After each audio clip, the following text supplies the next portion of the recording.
Yo, what is happening, people? Welcome back to another episode of the F1 2022 My Team series here on the channel. Today is the SUZUKA Grand Prix in Japan, of course, the home race of, I was going to say Red Bull's engine supplier, but it's not anymore because they don't use Honda. Honda has left the sport, but we are back in Japan for the SUZUKA Circuit.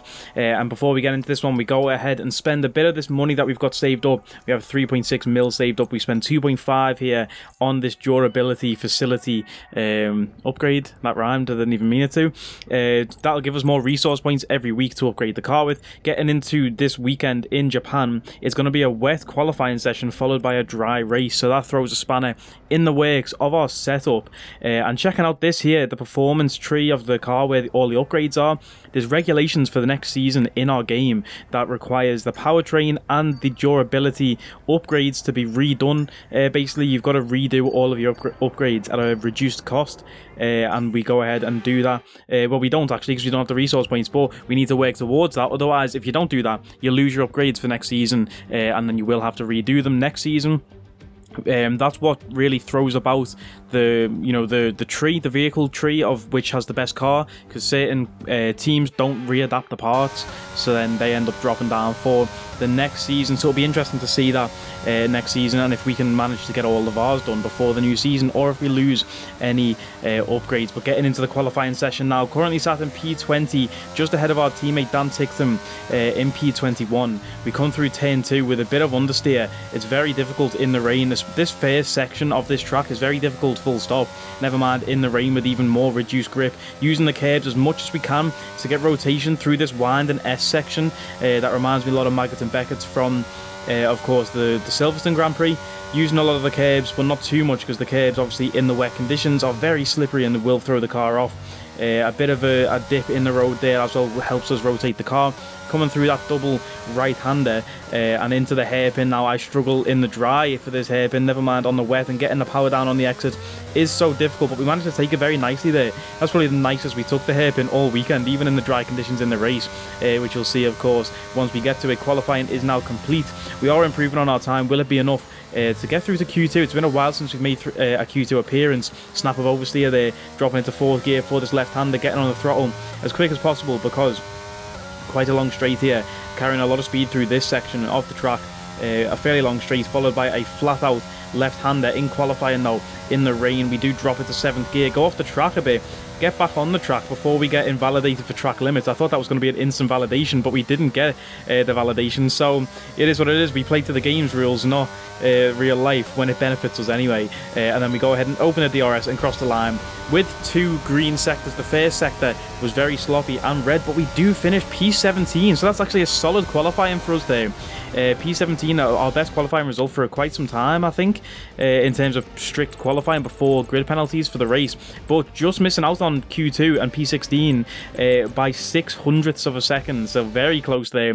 That was with a dry setup too. It's looking promising for the race. Let's get into it. Welcome along then to the magnificent SUZUKA International Circuit, a stone's throw away from Ise Bay in the beautiful Japanese countryside. What surprises lie in wait for us today at the Japanese Grand Prix? 18 corners make up a lap of the incredible figure-of-8 SUZUKA Circuit, with 10 to the right and 8 to the left, for a distance of 3.6 miles. Average lap speeds around here are fairly quick. If it stays dry, then expect somewhere in the region of 136 miles per hour.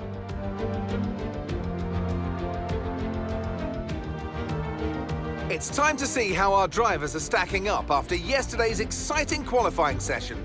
Lando Norris will lead us away from pole position, and Max Verstappen lines up alongside.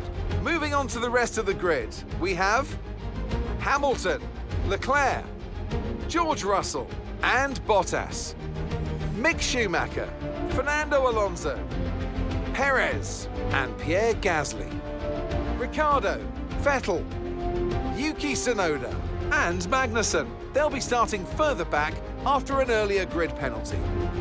Stroll, the owner driver, Esteban Ocon and Nicholas Latifi, Albon, Zhou, Ticktum and Carlos Sainz will start from the back of the grid. It's almost time for those 5 red lights to go out then. Let's see who can prevail today. And I'm joined once again by Anthony Davidson to bring you the lowdown for today's race. Should we kick off our conversation with George Russell? That was a great win in the last race, but can they keep that momentum going into this weekend? It's always nice to come into a Grand Prix weekend on a high, but your expectations are based much more on your practice and qualifying runs. So it's the momentum from those sessions that they'll be hoping to carry into the race today. So the McLaren of Lando Norris actually starting on pole position there. Not a common phrase I've used this season. Lando Norris on pole position. Carlos Sainz in the Ferrari starting from the back of the grid with an engine penalty. But it is lights out and away we go here in Suzuka. Good start for Lando off the line there. Keeping that pole position and on board with us now. We got off to a decent start for once. There's Lance Stroll to the left pushing to the outside. Up the inside for turn 1. Kevin Magnussen losing a bit of grip there as we go up the inside of Magnussen. Too wide through turn 2. Can we make that stick? Magnussen round the outside looking to stay there, loses a bit of grip getting on the curb, and we are up into P14 from the start. Solid start from us, but Magnussen not looking to let that place go. He's fighting us back every corner, and this time around the outside through the S's section. He just doesn't have the grip out there, and here comes Lance Stroll getting in the mix. Lance Stroll ahead of Kevin Magnussen now. Chaotic start. We're trying to chase down Yuki Tsunoda, the car in front. AlphaTauri been a bit stinky this season. Obviously, they have the third worst car at the moment on the grid. It goes us, then Williams, then AlphaTauri. Aston Martin have actually overtaken AlphaTauri, so hopefully we have the pace to get by Yuki Tsunoda. And there's a bit of debris come off someone's car there, coming through the hairpin. You can see 2 big bits of carbon fibre bouncing across the track there. Lucky to not pick up a puncture from one of those. I don't know whose car that was, but clearly someone has had contact out front down into that hairpin there, so hopefully that means there's a car in front that's going to be going slow, and Yuki Tsunoda going slow there as we almost go into the back of him. I think it might be Sebastian Vettel in the other Aston Martin in front of Daniel Ricciardo there holding us up. Maybe he's the one who took damage, but hopefully that means he's going to pit this lap for a new front wing, or whoever it was, and that'll free up another space for us as we come through 130R, the name of this flat out left-hander. We have to take evasive action there because we were faster than Tsunoda. We're going to send one on Tsunoda into the chicane. Vettel out of shape there into the chicane. Ricciardo looking to capitalise on that. We get ourselves out of shape and Vettel dives into the pits, and there's Tsunoda again. That's the third time on the first lap. We've nearly went into the back of Yuki Tsunoda. Hopefully we can beat him for straight line speed here down into turn 1, and we actually do, using a lot of battery to attack Tsunoda there as Daniel Ricciardo in P11, the car in front with his teammate on pole position. Ricciardo and Lando, the clear difference in performance. Just like real life, F1 2022 is realistic, and don't let anyone else tell you otherwise. But yeah, so Tsunoda the car behind, Magnussen just behind him. 2 faster cars than us, but hopefully we can try and keep them at bay. And Pierre Gasly in the other AlphaTauri up in P10 that is, yeah, I couldn't see the numbers then. Up in P10, Pierre Gasly. So hopefully because we know we're faster than Tsunoda in that Alpha, hopefully we can be faster than Pierre, but that means getting past Daniel Ricciardo. First of all, can we do that? Can we get within range of Ricciardo for DRS? Lap 4 now, you can see those rear tyres overheating, checking the MFD in the bottom right. Showing the tyre temperatures. That rear left, especially the rear tyres coming through sector 1, gets so hot through those S's, just don't get a rest at all through the whole lap really. And again into this right hander now, both tyres showing yellow, that rear left nearly orange, just showing how much grip we're losing there. Obviously when the rear tyres heat up, the back end of the car is more likely to step out. You have less grip on the back end, and then you're more likely to have oversteer, which is where the back end does go out, and then you're more likely to spin, which heats the tyres up even more. It's a deadly cycle, which you don't want to see. So hopefully we can keep the car straight on the track and not enter any spins as we understeer completely off the track there. Tsunoda looking to capitalise on that move. He will have DRS down this straight, I think. Is this a DRS zone? I'm actually not too familiar with the DRS zones in Suzuka. Is this a DRS zone? I don't know, but showing a lot of pace anyway, Tsunoda. He looks to go around the outside. I forgot, it's Tsunoda's home race. I should have said that at the start when I was talking about Honda. It's Tsunoda's home race, of course, being the only Japanese driver on the grid. So he's looking to have a good result in front of his home fans, his home crowd.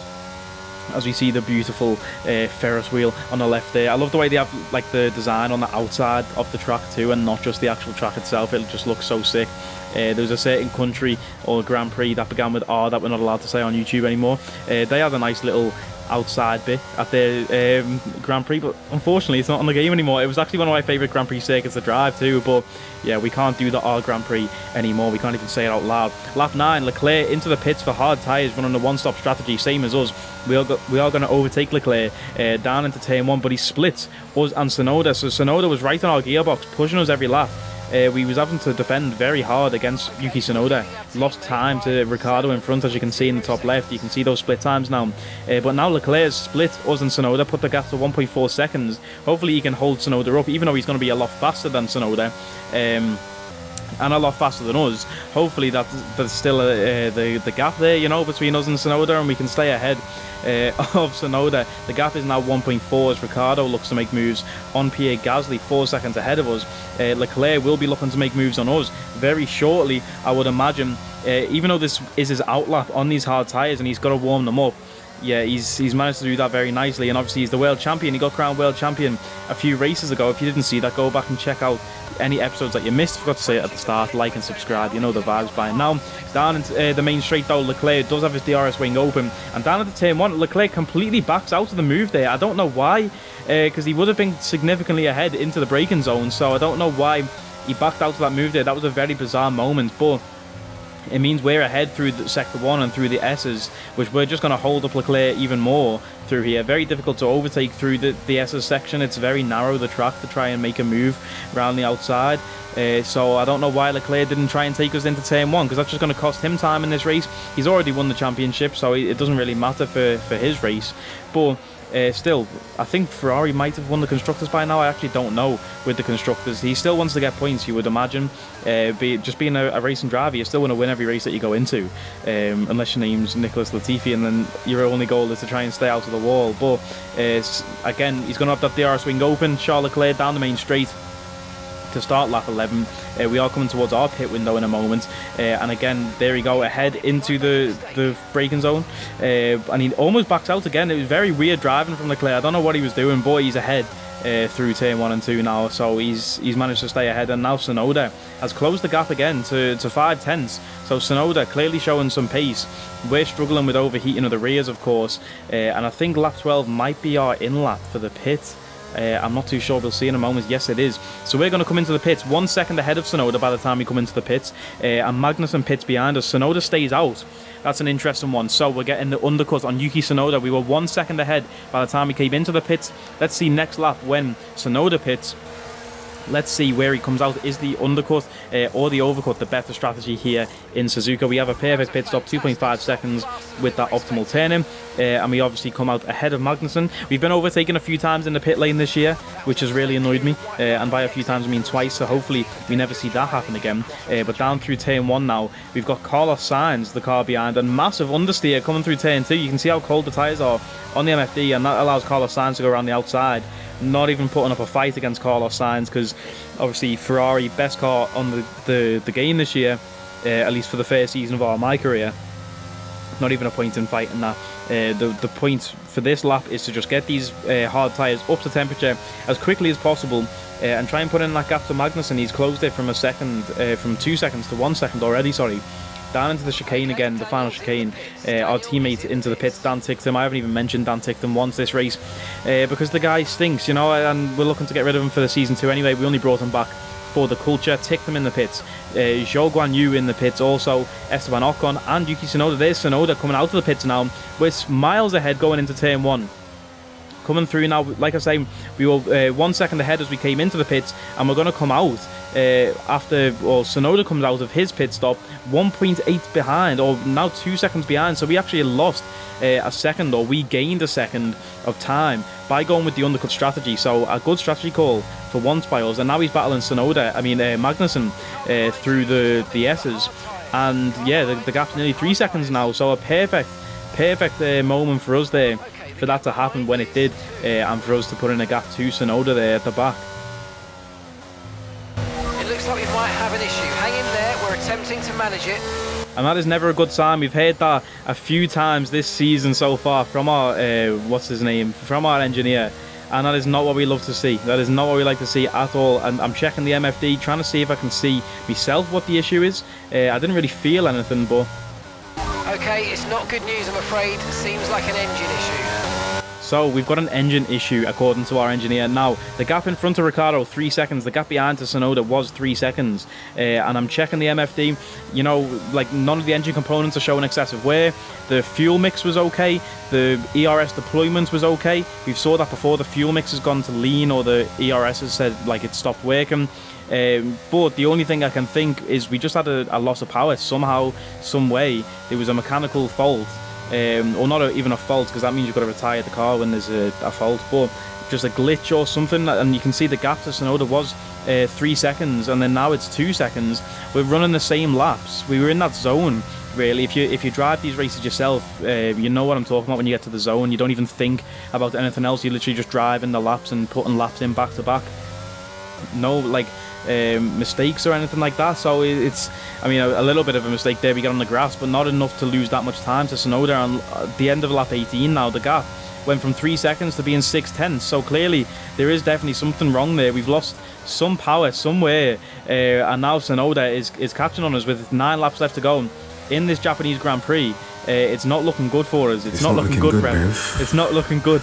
So at least we haven't retired yet. I guess, is there going to be a mechanical failure? We'll have to wait and see. Will our engineer get back to us and say, oh yeah, sorry mate, you got to retire? Like, we just had a retirement not that long ago in Monza, was it? I think we had to retire because of mechanical failure. So hopefully we don't see that. We obviously had the horror start to the season where we had plenty of retirements due to engine failures. So to see another one this late in the season would just be so annoying, especially after it just happened a few weeks ago in Monza, or a few races ago in Monza. So can we stick it out? 7 laps to go, or 6 laps to go. There goes Tsunoda. He's got that DRS wing open down into turn 1. Can he do what we did to Charles Leclerc and just go around the outside? Will he back out? No, Tsunoda doesn't back out.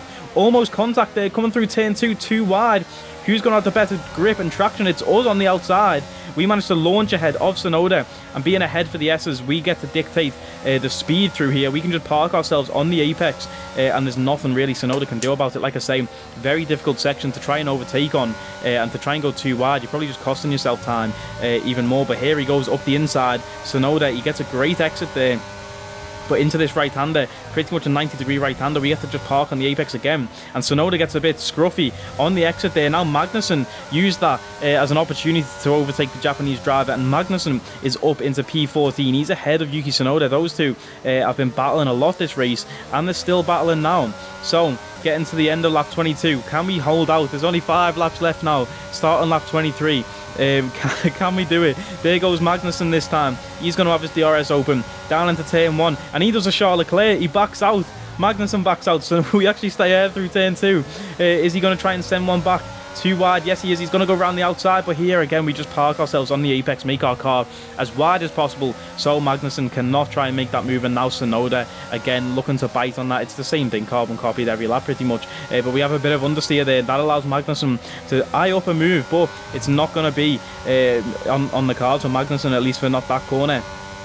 We defend the inside here for the first right-hander. Heavily go off the track a little bit, and into the second right-hander. Magnussen sends one, and there's contact, and we're into the wall. Are you okay? We are into the wall, and that is going to be it for our Japanese Grand Prix. Kevin Magnussen, you have blood on your hands. What are you doing? Kevin Magnussen has sent us into the wall on lap 23 of 27 in this Grand Prix. On board with Magnussen now, you can see he sends it up the inside, bounces over the curb, opens that steering wheel, and just goes straight into us, which pushes us off the track.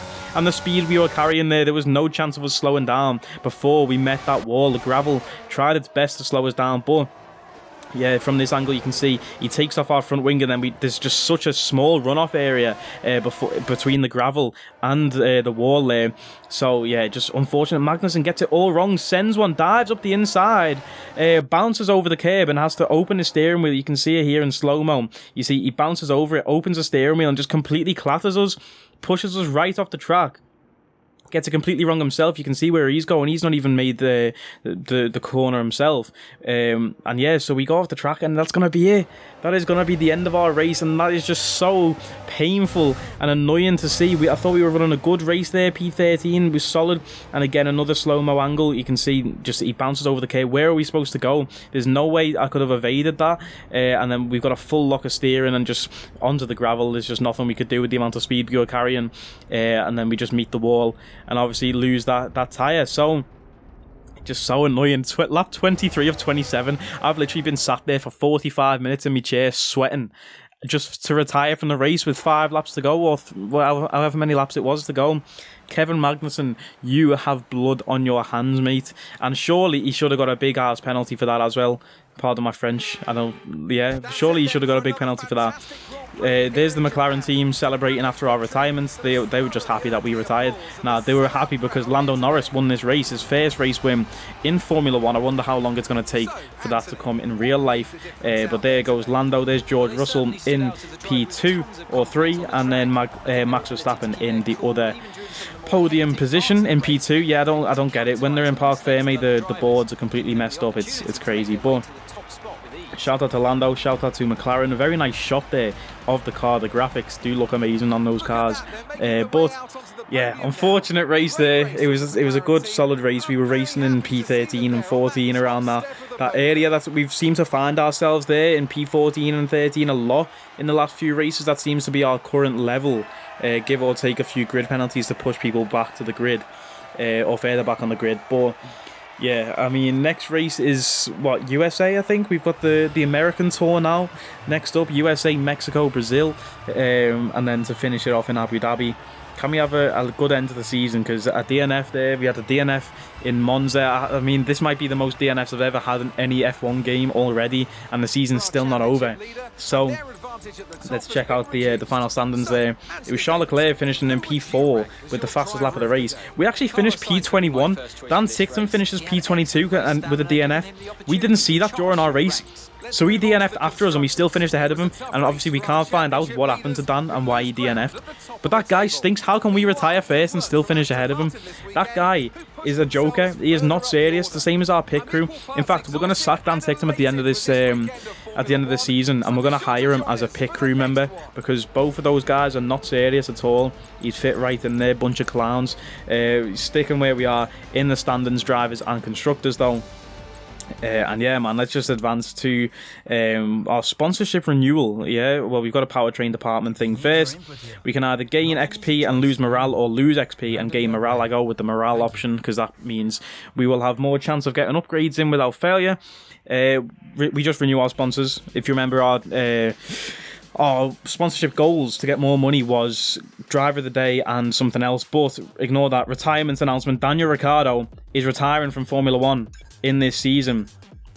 We do have enough resource points now to readapt our parts, or adapt our parts for next season. But yeah, Daniel Ricciardo retiring for next season in our career mode. That frees up a spot in that McLaren seat. I wonder who will go there. You'll have to stay tuned for season 2 to see who ends up at McLaren. That will be very interesting to see, especially if they do have a good season 2 car, which we'll find out about obviously in season 2, which isn't far away. I believe you should be watching this video on a Wednesday, or at least it was uploaded on a Wednesday, and the new season starts next week, or well, our season will end next Friday, as we have a chassis upgrade come through, but our aerodynamic upgrade fails, and that was a big one. It was drag reduction, and to get that drag reduction upgrade before USA would have been massive because of the long straights there.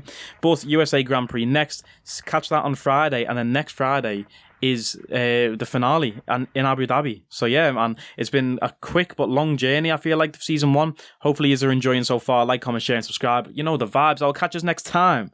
Take it easy.